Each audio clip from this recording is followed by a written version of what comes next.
Hi there, this is the Eldris by Mora. This is their little neck knife they've started putting out. I'm just going to go through the facts. I'm going to go through what I like and what I don't like as much about the knife.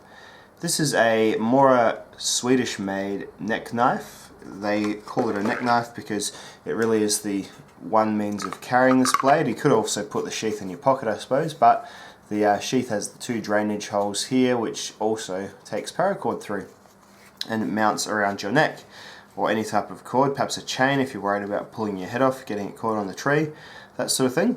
It's a similar styling to the new series of knives, which is including the Garberg and the Kansball as well, in terms of having a very similar type of handle, the lanyard hole styling, these two, the outer layer of plastic and the harder inner layer of plastic. Interestingly to me, this one feels a bit grippier than my Garberg did. My Garberg had a very sort of smooth plastic handle, and I'm not sure if they've changed it or if my Garberg was just different. But it was one thing I never particularly liked about the Garberg was the handle if the handle felt like this, which is the harder plastic insert. This is definitely stickier on the outside. I'm not sure why. I'm not sure if there's an explanation for it or not. So it does have a sort of TPE type rubberized handle. It's got a 13C28N blade, which is 59mm long, 2.3 inches, whole length 5.6 inches, 2mm thick blade, and it's got an 80 gram total weight. Comes in this box like the Garberg does, and I'm pretty sure like the Kansball does as well. Just some size comparisons. Let's zoom out. This is the knife versus a Mora Companion. So we all had a Mora Companion in our time, so as you see, it's about, it's getting towards being about as long as the handle and a tiny little bit more.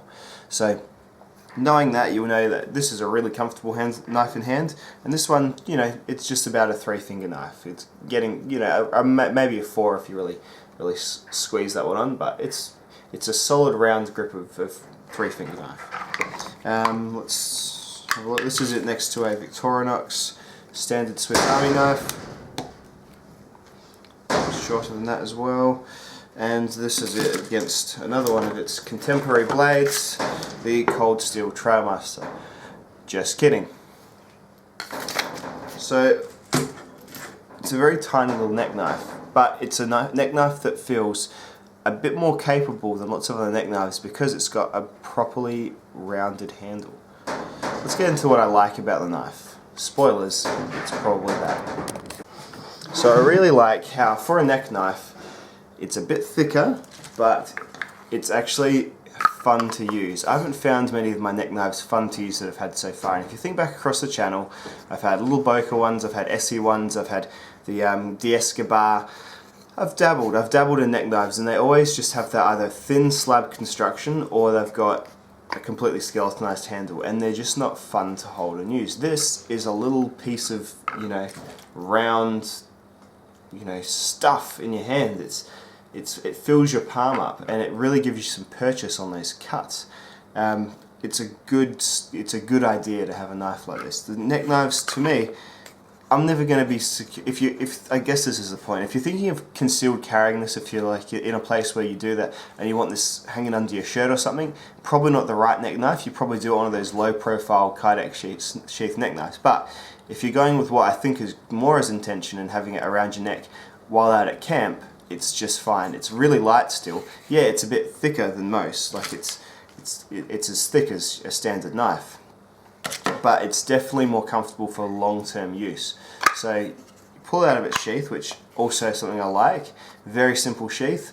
It's not coming out of there. They sell like a attachment where you can have a leather strap going over the top.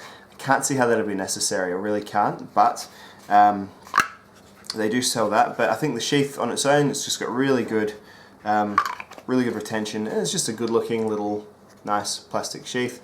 Got some branding there. They seem to be trying a little bit harder this next batch of sheaths. So handle sheath I really like. The blade is good.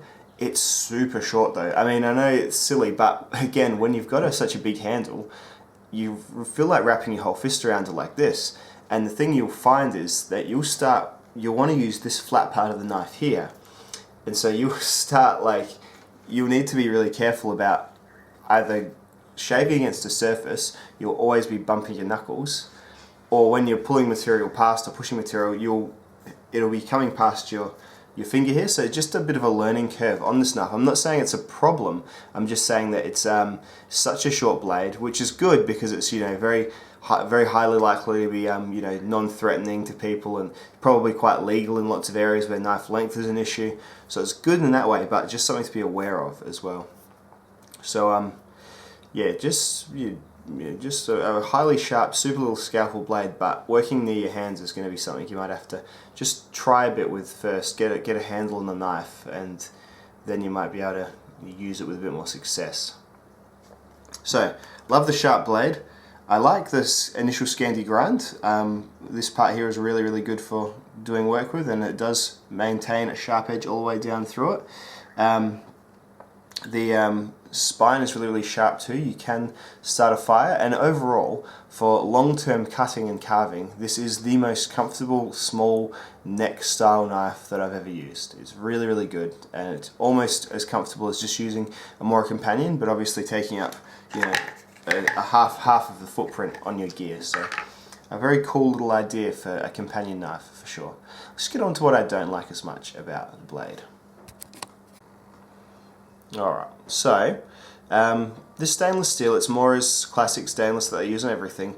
I think I've just been a bit spoilt by steel, but it's good and it holds an edge, and it's very easy to resharpen, that sort of thing, but it is very soft. I've actually just got some chips, and not chips, but dents and rolls in it already, just after about an hour or so of use.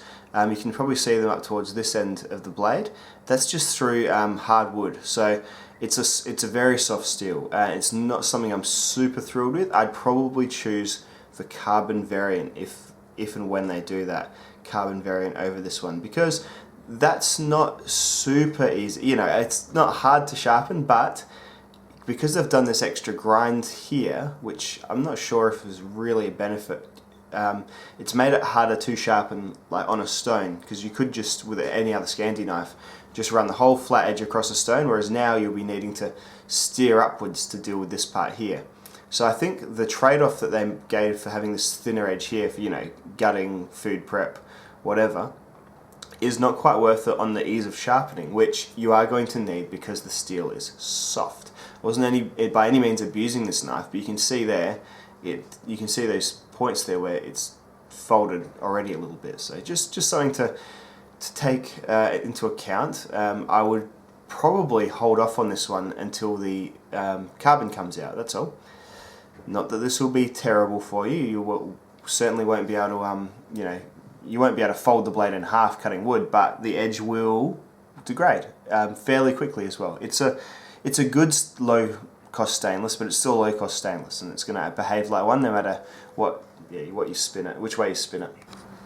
Another thing, I think a lanyard hole is a little bit pointless on a knife like this, but you might think differently. You might like lanyards on everything, but not a problem there. It's definitely, you can't really knock the knife for putting an extra feature. It's not a full tang knife. It certainly doesn't need to be. It's good. That's a lot of handle to have surrounding a knife blade anyway, and this is one of those super modern plastics, so that's all good. In terms of other things I don't really like, that's really about it. It's just the steel, the soft stainless, which, you know, for a Mora companion, which costs about $10, it's the same steel as that, and yeah, that's fine. Like, it's just funny that this knife costs more than this knife, and I know because it's new, but it's just so much less of everything. So you're paying a lot more for this. This is about $40, and this is about, you know, $20. It's almost twice the price. In America, I'm not sure how much you're paying. I think paying about $30. You're paying about, you know, 12 to 15 for a companion. So it is about double. Just something to keep in mind. But certainly not the end of the world. It's just you're paying, yeah, a bit more for the same steel, which on this one is easy to fix when it rolls and bends and moves and things, because it's just that consistent Scandi edge. This one, because of that compound grind, a little bit fiddlier to sharpen. So, and you will need to sharpen it. But anyway, I'm happy with the Eldris. I recommend the Eldris. I do. I would recommend it even more in a carbon steel that didn't behave that way. And I would recommend just getting this one and not the extra kit which comes with just a fire steel and a pretty redundant over-the-top folding thing for a fair bit more money. So I'd go with this variant, and I'd wear it and take it out and enjoy having a cool, very cool little carving knife around your neck. If only the steel was a little bit harder. Thanks for watching, guys. I'll see you later.